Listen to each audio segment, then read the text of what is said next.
Hello everyone, my name is Nisha Desai. It's an honor to be here with you today at TED. I want to start off by reciting something that William Faulkner once said. Never be afraid of your voice for honesty and truth and compassion against injustice, lying, and greed. If people all over the world would do this, it would change the earth. A voice. I grew up mostly in a small town in New Jersey where there were 5 churches, a dozen bagel and pizza places, and 4 parks. It sounds big, but it's a small town. It's quaint, it's filled with small suburban families, it's closed like a bubble. It was definitely a place where nothing really happened, and if it did, it was either the adults who cared or the story was scrapped up after a few days.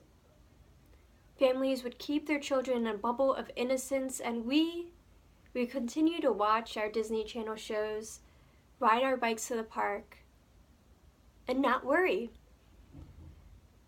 Isn't that what childhood is like? To live in this world where it feels like nothing will happen to you.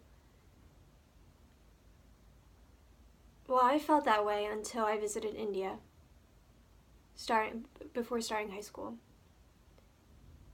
If you hadn't noticed, I'm Indian, and I visited India a few times throughout my childhood, but the memories never stuck.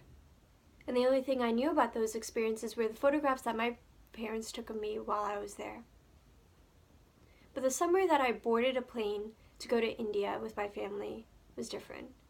I remember arriving at my grandma's house, half awake in the middle of the night, after driving 2 hours from the airport. The next morning, I walked out of the small gate that surrounded the house and found that there were big apartments near the house here and there. There were also a dozen more huts and small homes on this road. Poverty was everywhere. Throughout the summer, I watched a lot of Indian news. I heard a lot about corruption. I heard a lot about injustices. It was completely different from home.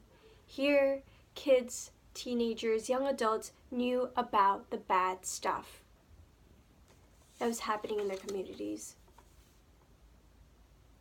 So when you spend 2 or 3 months in a place like this, when you see poverty so close, when you hear stories about people who have been wronged by the system and get to meet them, when you play with the neighborhood children and see how the system might not help all of them, I saw the lack of voice that these people had. It's funny, because these types of conditions can be applied everywhere and anywhere, in the most prosperous of communities to the most poorest. Like I mentioned, a voice that these people didn't have, a voice for those who have been wronged, for those that have felt the first-hand results of corruption, for those whose social, political, economic, religious standing has caused them to face adversity and injustice.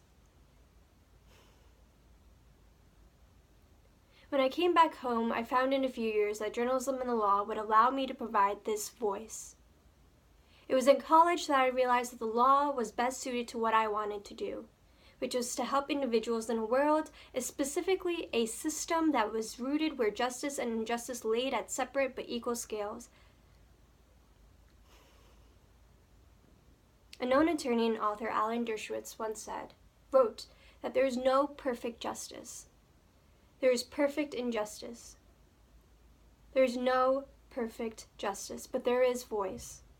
There is truth in advocating for that voice. For that right, for that justice is why I continue to be a lawyer.